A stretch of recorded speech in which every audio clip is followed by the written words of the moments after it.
छठ पूजा की मेरे सभी पूर्वांचल भाइयों बहनों को हार्दिक शुभकामनाएं। तो दोस्तों, जैसा कि आपको पता है, हमारे छठ पूजा पर्व में खरना के दिन शुरुआत होती है खरना से। तो इसीलिए ये सीढ़ियाँ मैं चढ़ रहा हूँ, क्योंकि मुझे आम की कुछ दतमन तोड़ने हैं और मेरे क्वार्टर के ऊपर ये आम का अच्छा खासा ये डाली आ रही है, इसको मैं तोड़ूंगा। ये हवन वगैरह में आम की लकड़ियाँ जलाना काफ़ी शुभ माना जाता है। Here in Mysore the time is 5:57। अभी भी लाइटिंग देख लो आप, मैसूर में भी 6 बजते भी अंधेरा नहीं होता। यहाँ पे 7 बजे भी अंधेरा नहीं होता। तो अच्छी खासी रोशनी है दोस्तों यहाँ पे, देख लो। तो ये आम की डंडियाँ मैं भी इकट्ठी करूँगा, क्योंकि मेरे चाचा बेंगलोर में छठ पूजा मनाते हैं। हालांकि मुझे छुट्टी तो शायद नहीं मिल पाई है, बिकॉज़ अभी एग्ज़ाम चल रहे हैं बच्चों के, तो मुझे वहाँ होना बहुत ज़रूरी है। तो पूजा भी देखना है और काम भी देखना है, तो दोनों चीज़ें मैनेज करनी है दोस्तों। देखते कैसे होता है, उसमें मेरा काफ़ी अप डाउन हो जाएगा। थोड़ा तत्मन तोड़ लेते हैं नानी के लिए, क्योंकि नानी आएगी वहाँ पे। नानी और चाची सब पूजा कर रहे हैं। तो छठ त्यौहार जो हमारा बिहार का एक बहुत ही महापर्व है, मुख्य त्यौहार है, जिसे हम बिहारवासी बड़े ही धूमधाम ज़ोरों शोरों से मनाते हैं। और मुझे गर्व है कि मैं बिहार जैसे खूबसूरत राज्य से आता हूँ, वहाँ से ताल्लुक़ रखता हूँ। हालांकि पला बड़ा मैं दिल्ली में हूँ, लेकिन मेरा बिहार से जो ब्लड है मेरे अंदर, वो बिहार का है। मैं बिहारी, जो grandfathers forefathers they all have great deeds there. तो ऐसी कई सारी लकड़ियाँ मुझे इकट्ठी करनी है बचपन के लिए।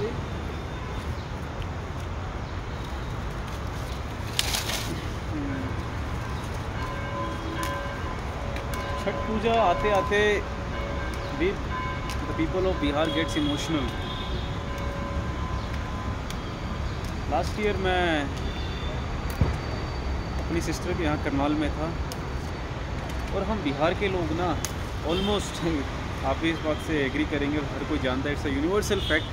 भारत का, विश्व का ऐसा कोई कोना नहीं बचा जहाँ पे बिहार के लोग नहीं हैं। मैं खुद कर्नाटक के ज़िले मैसूरू में कार्यरत हूँ, मेरी पोस्टिंग यहाँ की है अभी।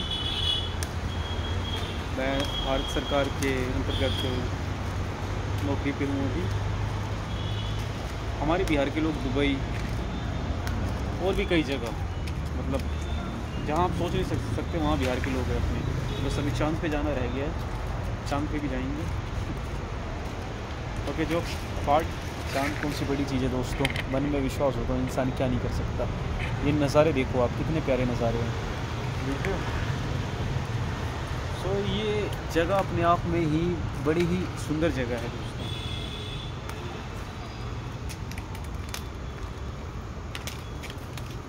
काफ़ी सारी लकड़ियाँ, ये देखो, ये चीकू का पेड़ है, इसमें चीकू है, साइज़ अच्छा खासा है उनका। तो कई चीकू मैंने तोड़े, खाए, और मेरे चाचा वगैरह उन्होंने भी लिया। नारियल का पेड़ है कहीं से यहाँ पे, ये भी कितना प्यारा नारियल का पेड़ है, देखो, देख रहे हो आप। ये दूसरा नारियल का पेड़, वहाँ अमरूद का पेड़, ये कटहल का पेड़। मतलब भारत सरकार ने हमें लगभग हर सुविधा की चीज़ दी है, ताकि ये अमरूद का पेड़ पीछे, ये देखो। तो almost government of India has given us everything. मतलब जो भारत सरकार से बन पाता है, उन्होंने बेस्ट टू बेस्ट चीज़ें देने की कोशिश करी है। अमरूद का पेड़ कुछ ज़्यादा ही बड़ा हो गया है, ऐसा लग रहा है कुछ दिन पहले छोटा था, बिल्कुल आसमान में पहुंच रहा है ये तो ये सारा मेरा प्रीमाइसिस है। Government has given me to take care of this premises, और मुझे इसको क्लीन मेंटेन भी करके रखना है।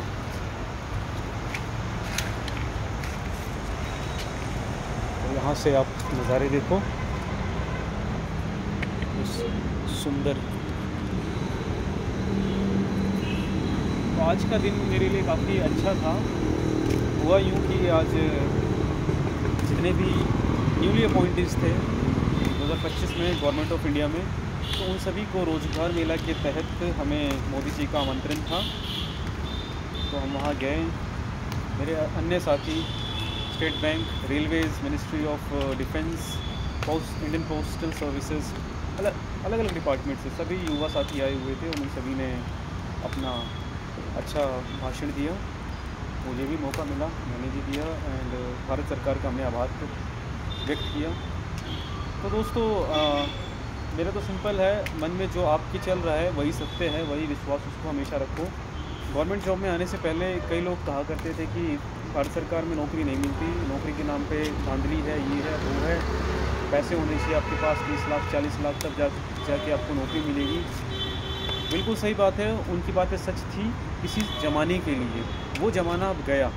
अब जो ये ज़माना है ये साइंस एंड टेक्नोलॉजी का ज़माना है, जो कि मैं हर बार इस बात पे जोर देता हूँ। अब सारी चीज़ें पारदर्शिता के साथ आप एग्ज़ाम देते हो, उसका रिटर्न आपके पास आ जाता है, कब कौन सी चीज़ हो रही है, कब मेडिकल हो रहा है, हर चीज़ का डेटा एनालिसिस गवर्नमेंट के पास with time every second every moment है। तो पारदर्शिता पूर्ण रूप से सुनिश्चित की जाती है।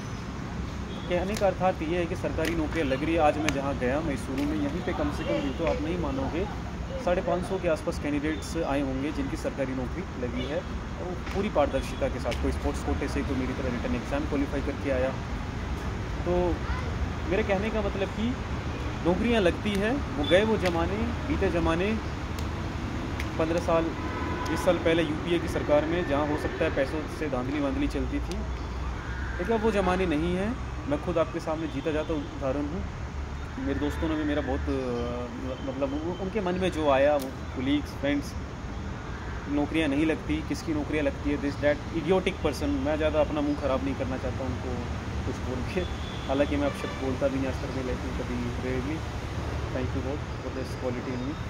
तो वो बेवकूफ़ लोग थे, वो जो कि खुद डिमोटिवेट रहते थे और दूसरों को भी डिमोटिवेट करते थे कि नौकरियां नहीं लगती गवर्नमेंट जॉब में, क्योंकि सब कुछ सिस्टम बिका हुआ है, पैसा पैसा हाई पैसा, पैसा ही सब कुछ है, पैसे से हम नौकरी खरीदेंगे, पैसे से ये कर देंगे वो कर देंगे।